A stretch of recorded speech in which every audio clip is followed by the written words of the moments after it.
이제는 빈말을 모르는 우리 혁명 무력이 임의의 시각에 징벌의 불소나기를 퍼부을 수 있게 방아쇠에 손가락을 걸고 발사 대기 상태에서 놈들의 일거일동을 예리하게 주시하고 있다는 것을 한시도 잊지 말아야 한다.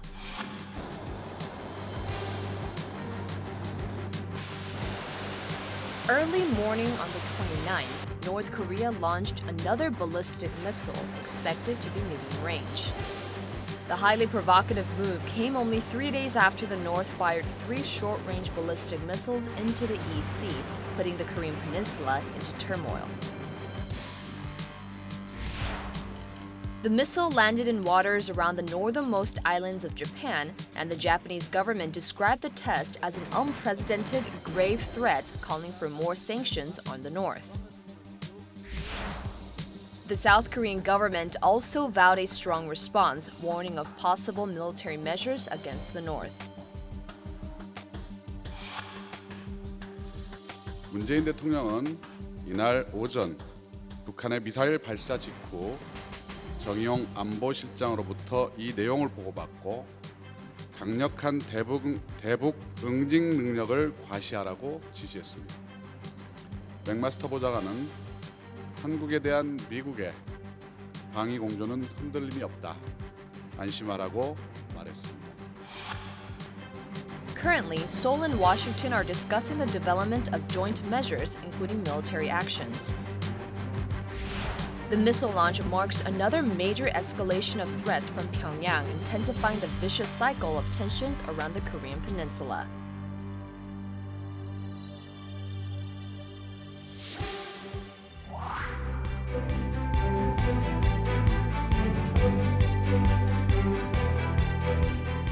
Hello and welcome to Peninsula 24. I'm Kim Chang-su, substitute for Moon Gun-young, who is gone on assignment.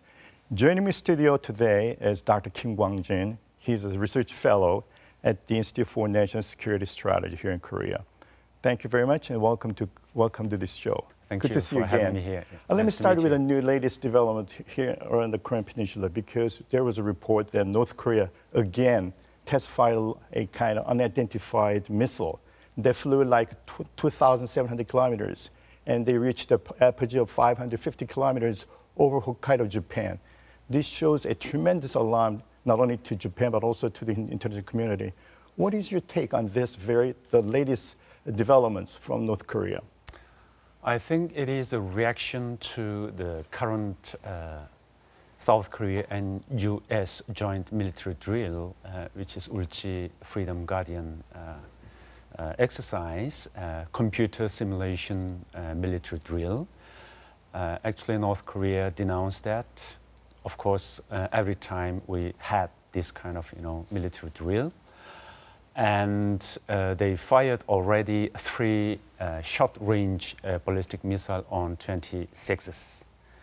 And this time they fired an intermediate-range ballistic missile, which is a serious security challenge, not only to South Korea, but also to Japan and United States. So actually, United Nations Security Council resolution banned any ballistic missile launch from North Korea. Right. But again, they spoiled that and provoked it this time. We can actually, Pyongyang caught us by surprise by firing on two different occasions missiles. One for South Korea and allegedly, and this time the latest missile launch was intended for Japan. And this was a kind of a surprise attack, surprise launch, because they said earlier they're going to launch a kind of IRBA or Hwasong 12 or 14s in the waters off Guam, the U.S. territory of Guam, like 340 kilometers from Guam. But they actually fought a different type of missiles in a different direction, particularly this time over Hokkaido, which is a very important part of Japan. So this really caught us by surprise. And this is a tremendous challenge, not only for Japan, but South Korea. So we convened a National Security Council meeting, and Japan said they actually called for the United Security Council to convene another meeting condemning North Korea's latest missile attacks. What is your analysis? Because they really caught us by surprise. And this is something you expected before, or this is a typical tactics by the Pyongyang leadership? What is your take on this? Actually, there was a series of, rhetorics, very dangerous rhetorics between North Korean leadership and American President Trump in the past weeks. North Korea threatened to fire a long-range missile to the territory of Guam, targeting, United States, American territory. United States also hit back for that. And during the last week, President Donald Trump said that, Kim Jong-un began to respect America. And they are showing not, aggressive reactions nowadays, something like that. So in reaction to that, North Korea and Kim Jong-un wants to show that they are still, ready. They are ready to provocate, and they are ready to fire this long-range, intermediate range ballistic missiles, and even, ICBM. South Korea and United States are having this computer simulation military drill, Ulchi, Freedom Guardian exercise, and they are against that. So during this period, they provocated 2 times again, firing, 3 short-range ballistic missiles and intermediate-range ballistic missile, which are all, against the UN resolution, UN Security Council resolution. I think this is typical the North Korean tactics, because they want to use all these different types of missiles they have ready, so that they can get the maximum analysis, make cost-effective ways by analyzing all the data information they collect during and after the flight of these missiles. This is a very cost-effective way of doing the business. They said, because they said they're going to fire these missiles at any time, at any place, that means they're going to boost their capability to strike any targets, not only in South Korea, but also in Japan and other U.S. overseas bases, and even the continental United States. So I think this is a typical kind of salami as tactics by North Korea, and they ought to bring all this to the brink so that they can get the maximum benefits out of this kind of crisis and challenge. So this, because you are pretty much aware of this typical salami tactics and brinkmanship tactics by the Pyongyang leadership. Is there anything new that you found from these 2 recent developments? One over the weekend, and another one, the latest missile that flew over Hokkaido. Last weekend, North Korea fired 3 short-range ballistic missiles.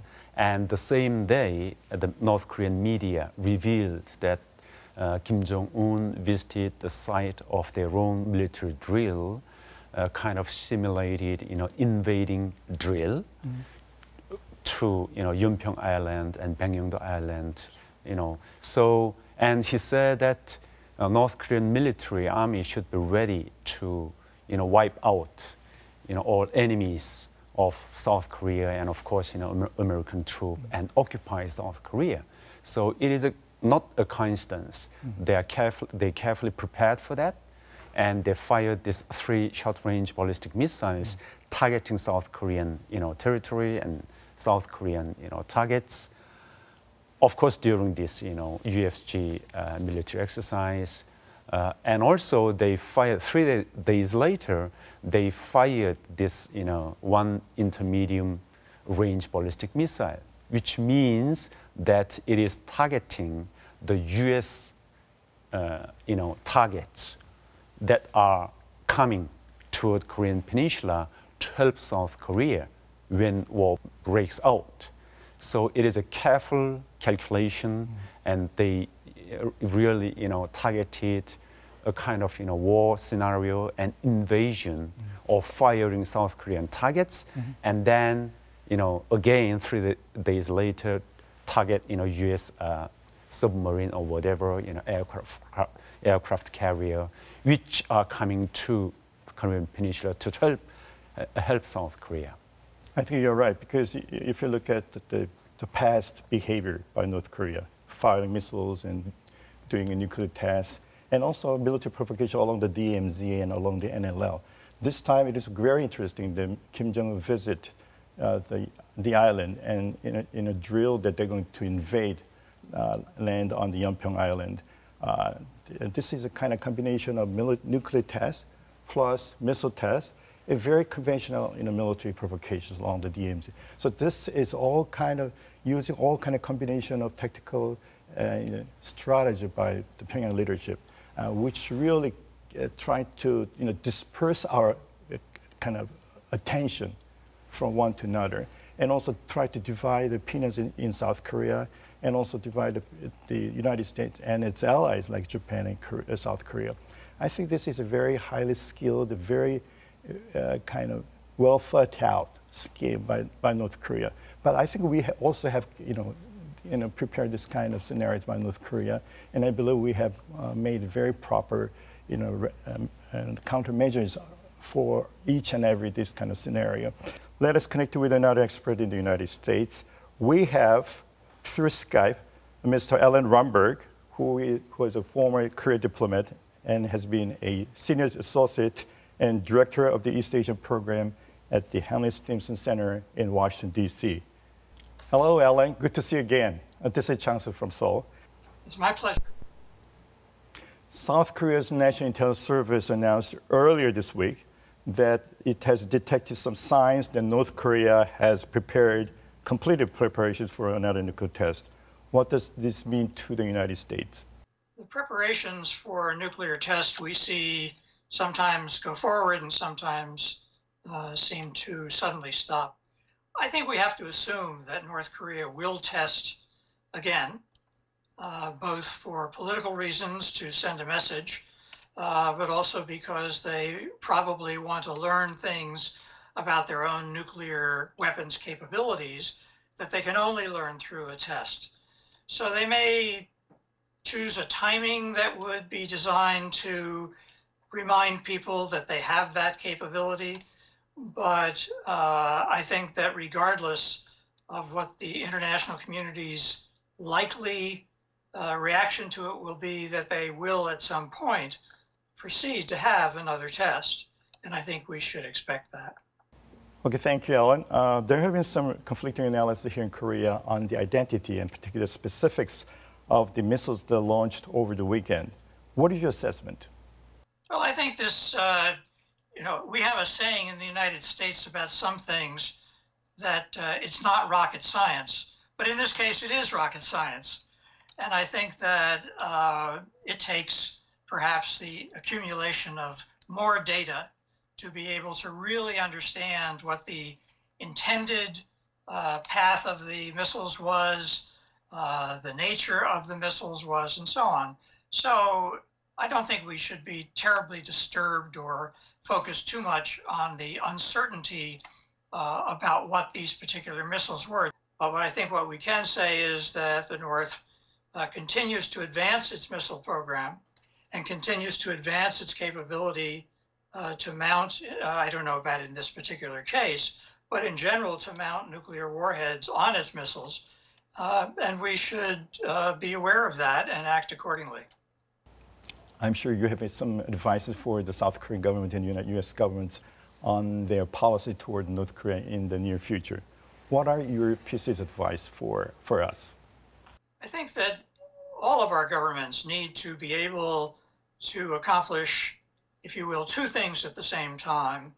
And they're not contradictory, even though they seem to move in different directions. One is we need to be militarily prepared, and that includes having an adequate deterrent to dissuade North Korea from thinking that it would be a good idea to launch any kind of attack or continue to make threats against South Korea, against US forces, against Japan, and certainly from our point of view, also against the United States. If they do, North Korea will suffer enormous consequences. So will we all. And therefore, the second point is that the only reasonable approach to dealing with this question for all of us, including North Korea, is through negotiations. Now, those aren't easy. I think North Korea, for example, will not stop developing its missile and nuclear capability until it has an intercontinental nuclear attack capability. And I think we would be fooling ourselves if we thought we could stop them short of that. But I also think that North Korean leaders are not suicidal. They do look at their nuclear program largely as a deterrent, although perhaps not entirely. They also look at it as a lever to extract concessions. But I think that we need to try to figure out if there is a negotiating approach that will work. And obviously the US and South Korea need to stay in extremely close touch and coordinate fully on whatever it is we're going to do to try to move forward. One, to be prepared militarily, but two, to determine a negotiating path that might work. Thank you very much, Alan. Good to see you again. I will see you soon. Dr. Kim, let us move to another question ready for us. We were talking about the low intensity provocation by North Korea, visits by Kim Jong-un to the chemical biomaterials laboratory in Hamhung. I think because you've been pretty much familiar with this type of visits by Kim Jong-un, does this is a sign that they are not willing to talk to us, and because South Korean government has been very eager to resume our dialogues with North Korea, but just contrary to our expectations, in which North Korea has not responded in kind by accepting our offers to dialogue, at the military dialogue and the family, Red Cross type meetings. So what is your what's your assessment? Why North Korea has been doing something that we don't want to see from North Korea, as a matter of fact? Exactly, Kim Jong-un is trying to show that they will never stop their provocations. They will never stop, developing their nuclear and missile technology. And recent days, he visited that place, Defense Academy, and they revealed that they're preparing to produce another type of missile, and also, solid liquid missile technology. They're developing that. They revealed all this, It is intentional. And also he visited the North Korea's military drill, special forces in a military drill, which targeted invading those West Sea islands, South Korean islands. And even he, after that, North Korean army and military should be ready to wipe out all enemy in South Korea, which is very, provocative. And also they fired, 2 times again these ballistic missiles. So, and also their public media nowadays are saying that there is no genuine, sincerity in South Korean regime's position towards the dialogue with North Korea. South Korea is still having military drill with the United States, and they are against North Korea's, nuclear development, and they are joining, the sanction, international sanction against North Korea. So it is not genuine proposal from South Korea that they really want to have dialogue with North Korea. You're saying they really try to test our intention, whether we really mean that we want a dialogue with North Korea, or under the pretext of a dialogue, we are actually trying to kind of prepare a kind of northward invasion. According to them, this is their interpretation, by the way. So, okay. They think that, sanction and dialogue is contradictory. They cannot accept that. It is simple as that. But our position is very clear. We cannot avoid or escape from sanctioning North Korea. We cannot avoid punishing North Korea for their bad actions, because North-South Korea is a very important part of the international community. And, US-South Korea alliance is very important in our security issues. So, we should maintain that position. But also on the other hand, the current government wants to have a serious dialogue with North Korea. So they cannot accept that, Okay, over the last weekend, as a matter of fact, if you look at we are talking about some behind the scenes kind of negotiation between Washington and Pyongyang. For example, some reports that North Korean Director General Choi was talking to his counterpart in the United Nations headquarters, and also moving to Geneva, Switzerland. There was a conference of disarmament meeting, a conference on August 22nd. And so we are speculating the kind of something going on behind the scenes between Pyongyang and Washington. So we are talking about South Korea maybe bypassing this kind of bilateral talks between Washington. So I think this kind of concern is a kind of legitimate concern we might have toward this kind of some faraway meeting between Pyongyang and Washington. But I think we understand that South Korea has been always informed with all the details from Washington. And you don't have to worry about this kind of discrepancy between our governments because we are facing the same enemy in the north and we have the same objectives to counter these threats. What is your assessment? Because some people are beginning to talk about kind of behind the scenes, under the table type of negotiation between Pyongyang and Washington. How is it likely from your personal experience? That's because of North Korea's strategy. They always insist that nuclear issue is between North Korea and United States. It's not between North and South. And their strategy is to drive out US forces from South Korea. Their final goal of having peace treaty with the United States is to drive out, let them go home, the US troop in South Korea. So we have a lot of debates. Oh, yeah, sure. They really want to do that with the United States. This is one reason. And the other one reason is that, United States is really wants to confirm the real intention of North Korea, whether there is any room for them to have a dialogue or any room to solve this situation.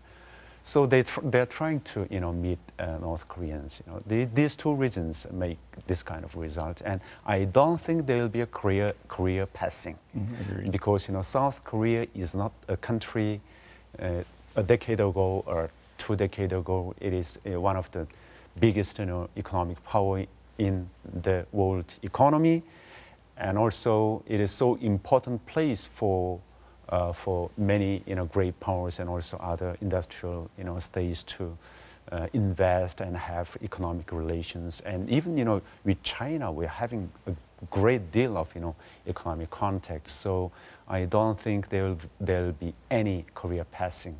I agree with you because there are many people or some pundits that are really worried about possible kind of division between the United States and South Korea over this signing a treaty, for example, with North Korea. And that translates into the partial, complete withdrawal of U.S. troops stationed in South Korea. I think this is a part of a kind of North Korean legacy because stationing North Korea under our defense treaty with the United States is one thing, but signing a peace treaty between Washington and North Korea to normalize their relations is another thing. I think this is compatible. So we have to think about how we're going to deal with these very simultaneous problems on very diverse fronts. Okay, let's wrap up this session. Thank you very much. And before we conclude, Dr. Kim, do you have any advice and final say to our audience? Actually, North Koreans, the regime has never changed a little bit of their strategy, and there's not been a single deviation of their strategy, not only towards South Korea but also towards the United States. And the situation is getting worse. We are living in grave situation, security issue.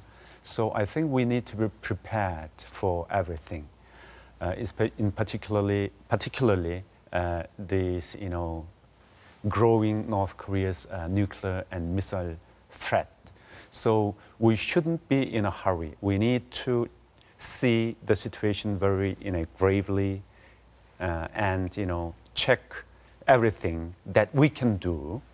And do everything we can do first. Thank you very much, Dr. Kim, for your insights on the recent developments here in and around the Korean Peninsula, in particular North Korean tactics for negotiation, also their military threats for the United States, Japan, and South Korea. Thank you very much. And now it's time to conclude this particular show. We'll be back this time next week with the latest news and developments in and around the Korean Peninsula. Until then, take care.